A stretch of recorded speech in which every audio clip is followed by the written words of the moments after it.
ಅದು silicon city ಔಟ್ಸ್ಕರ್ಟ್ಸ್ನಲ್ಲಿರುವ IT BT ಕ್ಷೇತ್ರ ಪಕ್ಕದ ಪ್ರತಿಷ್ಠಿತ ಬಡಾವಣೆ. ಅಲ್ಲಿನ ಜನ ಇಷ್ಟು ದಿನ ನೆಮ್ಮದಿಯಾಗಿ ಕೆಲಸ ಕಾರ್ಯಗಳನ್ನ ಮಾಡಿಕೊಳ್ತಿದ್ರು. ಆದರೆ ಇತ್ತೀಚೆಗೆ ಆ ಏರಿಯಾಗೆ ಬಂದ ಅದೊಂದು ಮಳೆಗೆ ಏರಿಯಾ ಸೇರಿದಂತೆ ವಿಲಾ ನಿವಾಸಿಗಳ ನಿದ್ದೆಗೆಡಿಸಿದ್ದು ಮಳೆಗೆ ವಿರುದ್ಧ ಸ್ಥಳೀಯರು ಪ್ರತಿಭಟನೆ ನಡೆಸಿ ಆಕ್ರೋಶ ಹೊರಹಾಕಿದ್ದಾರೆ. ಹೌದು, ಅಂದಹಾಗೆ ಇಲ್ಲಿ ಈ ರೀತಿ ಗುಂಪುಗೂಡಿ ಧಿಕ್ಕಾರಗಳನ್ನ ಕೂಗಿ ಆಕ್ರೋಶ ಹೊರಹಾಕ್ತಿರುವ ಇವರೆಲ್ಲರೂ ಬೆಂಗಳೂರು ಪೂರ್ವ ತಾಲೂಕಿನ ಕನ್ನಮಂಗಲ ಗ್ರಾಮದ ವೇಮ್ಸ್ ವಿಲ್ಲಾಗಳ ನಿವಾಸಿಗಳು ಹಾಗೂ ಗ್ರಾಮಸ್ಥರು. ಕಳೆದ ಹಲವು ವರ್ಷಗಳಿಂದ ಪ್ರತಿಷ್ಠಿತ ವಿಲ್ಲಾಗಳನ್ನ ಖರೀದಿಸಿ ನೆಮ್ಮದಿಯ ಜೀವನ ನಡೆಸುತ್ತಿದ್ದ ಇವರಿಗೆ ಕಳೆದ ಕೆಲ ತಿಂಗಳುಗಳಿಂದ ನೆಮ್ಮದಿ ಇಲ್ಲದಂತಾಗಿದೆಯಂತೆ. ವಿಲ್ಲಾಗಳ ಮುಂದಿಗೆ ಇರುವ ಅಂಗಡಿಯೊಂದರಲ್ಲಿ CL7 ಬಾರ್ ಅಂಡ್ ರೆಸ್ಟೋರೆಂಟ್ಗೆ ಸರ್ಕಾರ ಅನುಮತಿ ನೀಡಿದ್ದು ಬಾರ್ ಓಪನ್ ಮಾಡಿದ್ದಾರೆ. ಹೀಗಾಗಿ ಮಧ್ಯಾಹ್ನದಿಂದಲೇ ಬಾರ್ಗೆ ಬರುವ ಗ್ರಾಹಕರು ಬಾಟಲ್ಗಳನ್ನು ತೆಗೆದುಕೊಂಡು ಬಂದು ವಿಲ್ಲಾ ಮುಂಭಾಗದ ಖಾಲಿ ಜಾಗದಲ್ಲಿ ಪಾರ್ಟಿ ಮಾಡುತ್ತಿದ್ದಾರಂತೆ. ಅಲ್ಲದೆ ಪಾರ್ಟಿ ಮಾಡಿ ಅಲ್ಲೇ ಕಂಠಪೂರ್ತಿ ಕುಡಿದು ಬಿದ್ದು ಹೋಗುತ್ತಿದ್ದು ವಾಹನಗಳು ಓಡಾಡುವುದಕ್ಕೂ ಸಾಧ್ಯವಾಗುತ್ತಿಲ್ಲ. ನಮಗೆ ನೆಮ್ಮದಿ ಇಲ್ಲದಂತಾಗಿದೆ ಎಂದು ಸ್ಥಳೀಯರು ಆಕ್ರೋಶ ಹೊರಹಾಕಿದ್ದಾರೆ. ಬೆಳಗ್ಗೆ 10 ಗಂಟೆಗೆ ಓಪನ್ ಆಗುವ ಬಾರ್ ರಾತ್ರಿ 11 ಗಂಟೆಯವರೆಗೂ ಓಪನ್ ಇರಲಿದ್ದು ಖಾಲಿ ಜಾಗದಲ್ಲಿಯೇ ಕುಡುಕರು ಗಾಣಿ ಹಾಕಿ ಅವಾಚ್ಯ ಶಬ್ದಗಳಿಂದ ನಿಂದಿಸಿಕೊಳ್ಳುತ್ತಾರಂತೆ.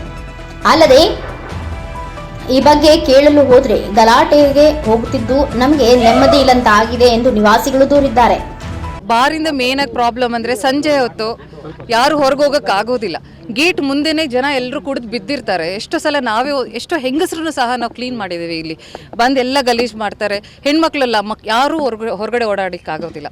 ಎಲ್ಲರೂ ಕೆಟ್ಟ ಮಾತುಗಳಾಡೋದು. ಆಮೇಲೆ ಲೋಕಲ್ಲಾಗಿ ಯಾರು ಎತ್ತ ಒಂದು ಗೊತ್ತಾಗೋದಿಲ್ಲ. ಯಾರಾದರೂ ಹೋಗಲಿ ಹೊರಗಡೆ ಬರಲಿ ಕೆಟ್ಟ ಮಾತುಗಳು ಕುಡಿದು ಬಿದ್ದಿರ್ತಾರೆ. ಗಾಡಿ ಹೊರಗಡೆ ತರಲಿಕ್ಕಾಗಲ್ಲ. ಎಲ್ಲ ರಸ್ತೆಯಲ್ಲಿ ಬಿದ್ದಿದ್ರೆ ರಸ್ತೆ ಎಲ್ಲ ನಮ್ಮ ಕಾಂಪೌಂಡ್ ಹತ್ರ ಬಿದ್ದಿರ್ತಾರೆ. ನಾವು ಗಾಡಿ ತೊಗೊಂಡು ಬರೋದು ಹೇಗೆ ಹೊರಗಡೆ? ಯಾರ ಮೇಲೆ ಓಡಿಸ್ತೀವಿ ಅನ್ನೋ ಭಯ ಇರುತ್ತೆ ನಮಗೆ. ಎಲ್ಲರಿಗೂ ತೊಂದರೆ, ಮಕ್ಳಿಗೂ ತೊಂದರೆ. ಮಕ್ಳು ಪಾಪ ಒಂದು ಬೈಸಿಕಲ್ ತೊಗೊಂಡು ಹೊರಗಡೆ ಬರೋಕ್ಕಾಗಲ್ಲ. ನಮಗೂ ಮಕ್ಕಳನ್ನ ಕಳಿಸ್ಲಿಕ್ಕೆ ಭಯ. ಸಂಜೆ 6 ಗಂಟೆ ಮೇಲೆ ಹೊರಗಡೆ ಬರೋಕ್ಕೆ ನಾವೇ ಬರೋದಿಲ್ಲ. ಇವಾಗ ಮಕ್ಕಳನ್ನ ಕಳಿಸೋದಿರಲಿ, ಅದಕ್ಕೆ ಇದನ್ನು ತೆಗಿಬೇಕು. ಇನ್ಫ್ಯಾಕ್ಟ್ ಇತ್ತು ಮೊದಲು, ಅದನ್ನು ನಿಲ್ಲಿಸಿದ್ರು, ಸ್ವಲ್ಪ ವರ್ಷ ಇರಲಿಲ್ಲ, ಮತ್ತೆ ಪುನಃ ಈಗ ಇನ್ನೊಂದು ಹೊಸದಾಗಿ ದೊಡ್ಡದಾಗಿ ಬಂದಿದೆ. ಸೊ ಐ ಫೀಲ್ ಇದನ್ನು ತೆಗಿಬೇಕು. ಎಲ್ಲರಿಗೂ ಸೇಫ್ಟಿ.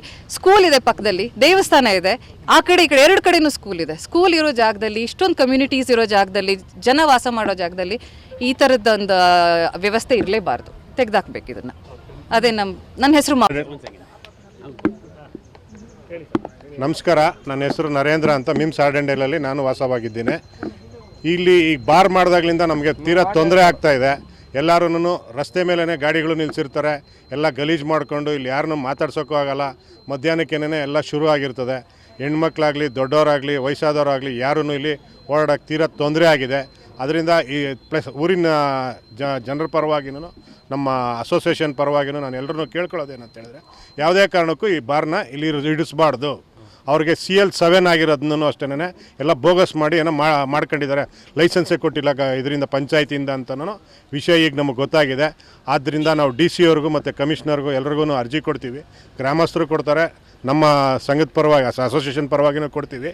ಅದನ್ನು ಪರಿಶೀಲನೆ ಮಾಡಿ ಅದ್ರ ಬಗ್ಗೆ ಕ್ರಮ ತಗೊಂಡು ಇಲ್ಲಿಂದ ಖಾಲಿ ಮಾಡಿಸಿದ್ರೆ ಒಳ್ಳೆಯದು ಅಂತ ಕಳಕಳಿಯಿಂದ ಎಲ್ಲರಲ್ಲೂ ಕೇಳ್ಕೊಳ್ತೀನಿ.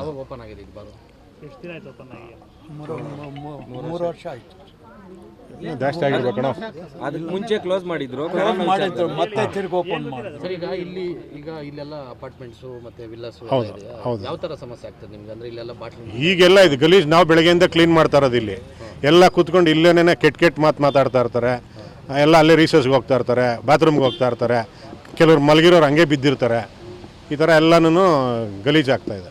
ಇಲ್ಲಿ ವಾಸ ಆಗ್ತಾ ಇಲ್ಲ. ಅದೇ ಕೆಟ್ಟ ಪದಗಳು ಮಾತಾಡ್ತಾ ಇದೆ. ಚಿಕ್ಕ ಮಕ್ಕಳು ಓಡಾಡ್ತಾರೆ, ಹೆಂಗಸರು ಓಡಾಡ್ತಾರೆ, ಎಲ್ಲ ಹಿಂದಿಯವರು ಜಾಸ್ತಿ ಇದ್ದಾರೆ. ಎಲ್ಲರೂ ಇದ್ದಾರೆ. ಇವರು ಅವರು ಅಂತ ನಾವು ಹೇಳೋದಕ್ಕಿಂತ ಎಲ್ಲ ಜನ ಇದ್ದಾರೆ. ಅದರಿಂದ ತೊಂದರೆ ಆಗ್ತಾ ಇದೆ.